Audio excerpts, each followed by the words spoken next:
नमस्कार प्रेक्षकांनो, मालिकेच्या पुढील काही भागांमध्ये आपल्याला खूपच जबरदस्त असा ट्विस्ट पाहायला मिळणार आहे.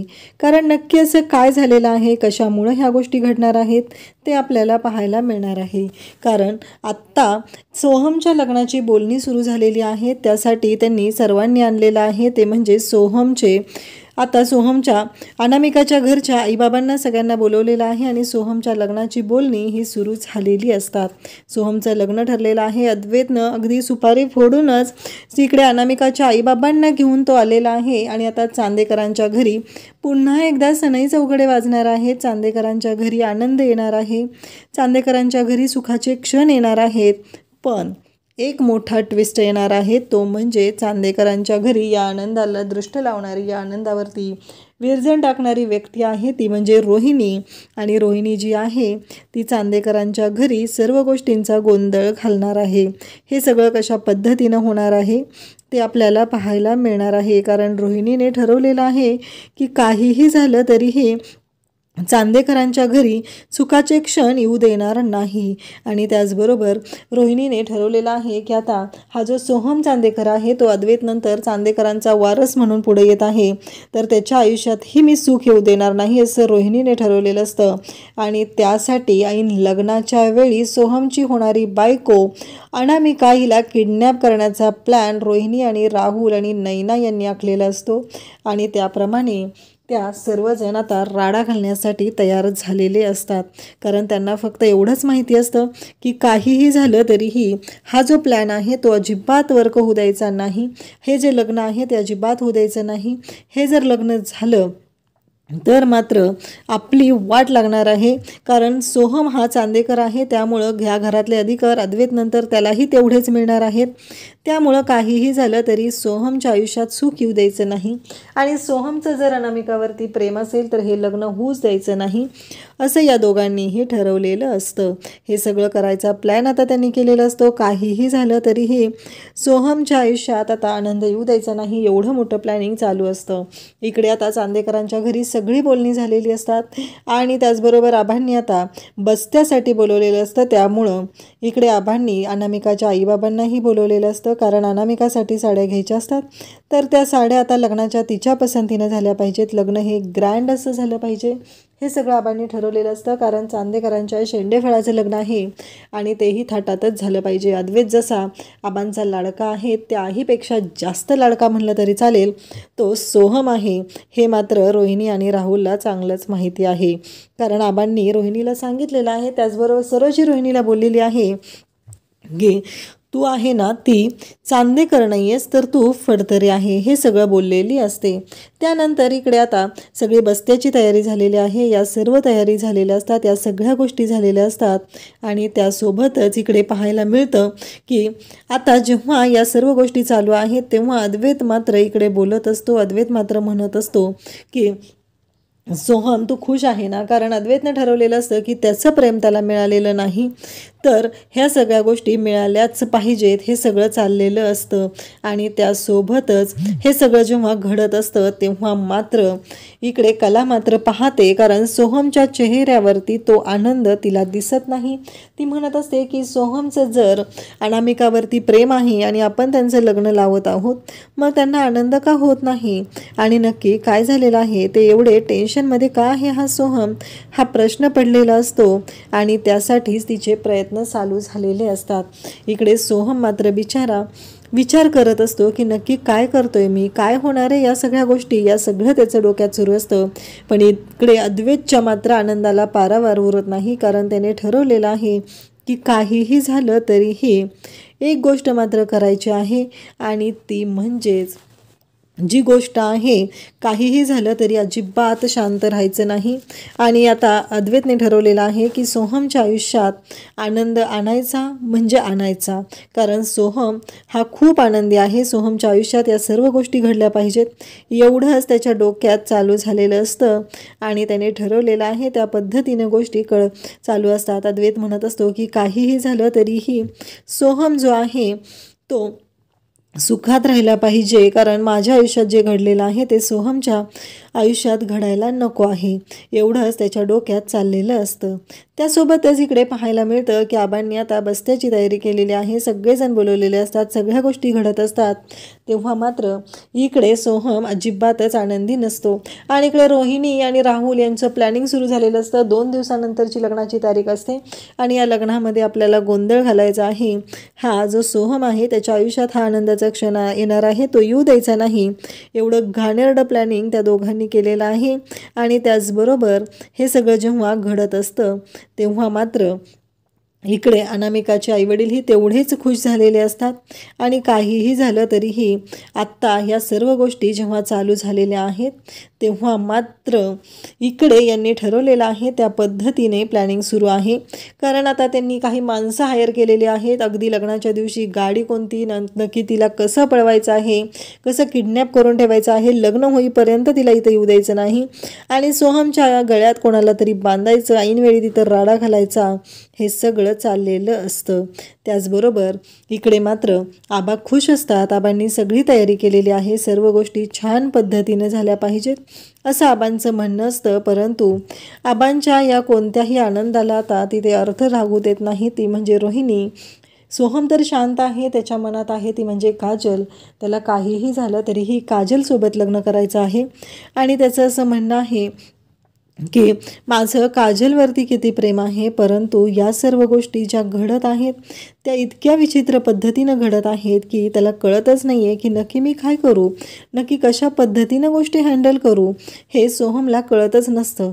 कारण इकडे काजलने तर नकार दिलेला असतो, काजल लग्नासाठी तयार नसते, काजलच्या डोक्यावर जबाबदारी आहे. कारण काजलने बघितलेलं आहे की त्या घरात नैना आणि कला आहे, नैना किती अरेरावीपणे वागत आहे आणि त्याचबरोबर या सगळ्या गोष्टी या सहन कराव्या लागत असतात. त्या माझ्या कलाताईला सहन करायला लागत आहेत. कलाताईच्या आयुष्यात जो दुःख आहे ते मला येऊ द्यायचं नाही, एवढंच काजलने ठरवलेलं आहे. म्हणून काजल मात्र शांतपणे बोलत असते आणि त्याचबरोबर तिने शांतपणे निर्णय घेतलेला असतो की काहीही झालं तरीही मी हे लग्न करू शकत नाही. परंतु इकडे अद्वैतच्या डोक्यात वेगळंच आहे की मला सुख मिळालेलं नाही, मला ते प्रेम मिळालेलं नाही, तर माझा जो लाडका भाऊ आहे, माझा छोटा भाऊ आहे, त्याच्या आयुष्यात तो क्षण मला आणायचाच आहे. इकडे आता काजलला अजून कळलेलं नाही की सोहमचं लग्न जमलेलं आहे. इकडे रोहिणी आणि राहुलचे डाव सुरूच आहेत. नैना मात्र वेगळ्याच गोष्टीमध्ये तिथं आनंद मानत आहे. कला मात्र सर्व जबाबदारी घेतलेली आहे, तिला सर्व पार पडायचं आहे, बाकीच्या सगळ्या गोष्टी करायच्या आहेत. त्याचबरोबर खरेदीपासून घरातलं सगळं डेकोरेशनची जबाबदारी तिच्यावर आहे. कारण कलासारखं चांगलं डेकोरेशन दुसरं कोणीच करू शकत नाही आणि त्यामुळं या डेकोरेशनची जबाबदारी फक्त आणि फक्त कलावरती आहे आणि हे सगळं चालू झालेलं असतं. काहीही झालं तरीही आबा मात्र जाम खुश आहेत. आबांना फक्त एकच गोष्ट माहिती आहे, आबांना फक्त एवढंच माहिती आहे की काहीही झालं तरीही माझ्या शेंडेफळाचं लग्न होतं आहे, ते एवढं मोठं झालेलं आहे की आता लग्न करायचं आहे त्याचं. ह्या गोष्टीमुळं आबा इकडे खुश असतात कारण त्यांचं लाडकं शेंडफळ आहे ते. आबांना त्याच गोष्टीचा आनंद होत असतो आणि आबा मात्र तिथे आनंदाने या सर्व गोष्टी हँडल करत असतात. आबा मात्र या सर्व गोष्टींचा विचार करत असतात. आबांना फक्त एवढंच माहिती आहे की काहीही झालं तरीही आत्ता सोहमचं लग्न होत आहे. श्रीकांत एका कामासाठी बाहेर गेलेला असतो, तर आबांनी श्रीकांतला बोलावून घेतलेलं असतं आणि सांगितलेलं असतं की लवकर ये, कारण सोहमने मुलगी पसंत केलेली, तुला माहितीच आहे ती अनामिका होळीच्या वेळेस आपल्याकडे आलेली होती आणि लग्नाची बोलणी झालेली आहे. मग श्रीकांत आता आलेला आहे आणि त्याच वेळी इकडे श्रीकांतलाही मुलगी पसंत आहे, चांगल्या घरातली आहे, श्रीमंत घरातली आहे. कारण श्रीकांतसाठी गरीब घरातली मुलगी नको आहे, त्याची बायको गरीब घरातली आहे. या गोष्टीचाच त्याला इतका त्रास होत असतो, त्यामुळं त्याला गरीब घरातली मुलगी ही नकोच होती. आणि आता ही जर मुलगी श्रीमंत घरातली आहे, चांगल्या घरातली आहे, तर आपल्या फायद्याचंच झालेलं आहे, एवढं त्याच्या डोक्यात असतं. आणि इकडे आबांनी छान तयारी केलेली आहे, सर्व गोष्टी छान पद्धतीने घडवलेल्या आहेत. अद्वैतने सगळी जबाबदारी घेतलेली आहे. अद्वैतच्या डोक्यात फक्त एवढंच आहे की काहीही झालं तरीही हा सोहळा आनंदाने पार पडला पाहिजे आणि त्यासाठीच अद्वैतचे प्रयत्न सुरू असतात. परंतु सोहमच्या चेहऱ्यावरती आनंद जराही दिसत नसतो, त्याला जराही आनंद होत नाही आहे, त्याला ही गोष्टच पटत नाही आहे. त्याने लग्नाला होकार दिलेला आहे ते म्हणजे काजलला वाईट वाटावं किंवा काजलच्या मनात प्रेमाच्या भावना व्हाव्या यासाठी या लग्नाला होकार दिलेला असतो. पण घडत आहे ते वेगळंच. त्याला वाटलंच नव्हतं की असं काहीतरी घडेल, इतक्या फास्ट हे सगळं घडेल असं त्याला स्वप्नातही वाटलं नव्हतं. आणि आता त्या गोष्टीचा त्याला त्रासही होऊ लागलेला आहे. परंतु आता घरातले मात्र थांबायला तयार नाहीत. त्यांनी एकच ठरवलेलं आहे ते म्हणजे सोहमचं लग्न लावायचं. जोपर्यंत सोहमचं लग्न लागत नाही तोपर्यंत आता कोणीही थांबणार नसतं, कोणीही शांत राहणार नसतं. फक्त त्यांच्या डोक्यात एवढंच सुरू असतं. इकडे अद्वैत मात्र भयानक खुश असतो. रोहिणी आणि राहुल यांचं प्लॅनिंग सुरू आहे. लग्नाची सगळी तयारी झालेली असते. आता लग्नाचा दिवस उजाडतो. लग्नाची सगळी तयारी झालेली आहे. सर्व गोष्टी अगदी व्यवस्थितपणे झालेल्या असतात. सगळे दोन्हीकडची मंडळी आलेली असतात आणि सोहमने अजून तरी ही गोष्ट कलाच्या घरी सांगू दिलेली नसते.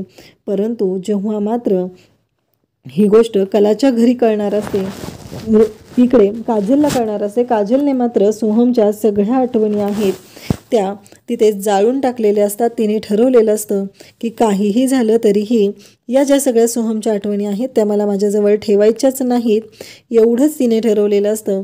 आणि त्या सगळ्या आठवणी तिने जाळून टाकलेल्या असतात. कारण तिनेच ठरवलेलं आहे की आता काहीही झालं तरीही या सर्व गोष्टी ज्या आहेत त्या विसराव्या तर लागणार आहेत. मान्य आहे की सोहम आणि तिच्यामध्ये जे काही नातं आहे त्याबद्दल बाकी कोणालाही माहिती नाही आहे, परंतु ज्यांना माहिती आहे तो सोहम आहे. सोहमला जराही वाईट वाटत नाही आहे, कारण सोहम जराही माझा विचार करत नाही. ही गोष्ट आता काजलच्या लक्षात आलेली असते.